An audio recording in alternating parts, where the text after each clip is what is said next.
欢迎大家又回来我的频道。今天要给大家分享的是我家经常会做的蒜香茄汁脆皮鸡腿。3个鸡腿，这种通常也会被称为琵琶腿，把它们都去骨，你也可以直接在超市买那种去了骨的，制作起来就更加的方便了。这3个鸡腿去完骨以后，差不多是350克，加入屏幕上方所打出的所有的调味料，混合抓匀，腌制至少4个小时。茄汁鸡腿，番茄酱一定是灵魂，蜂蜜是用来提亮的，这个组合保证能让成品好看又好吃。腌制好的鸡腿先皮朝下放入已经预热过的空气炸锅，180摄氏度先烤10分钟。鸡腿在烤的同时，我们再来准备一个酱汁，就是用1大勺的蜂蜜，再加1大勺的番茄酱，混合拌匀，放在一边备用。这个番茄蜂蜜酱是灵魂所在，它决定了脆皮和红亮诱人的颜色。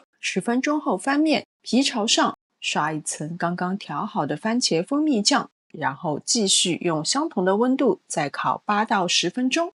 最后再撒一把烤熟了的白芝麻，超级好吃的蒜香茄汁脆皮鸡腿就完成了。如果没有空气炸锅，用平底锅2面煎熟也是可以的。外皮微微焦香，里面嫩到爆汁，番茄酱的酸甜和蒜香简直是绝配，真的超级好吃。好了，今天的视频就到这边，非常感谢大家的观看，我们下次再见。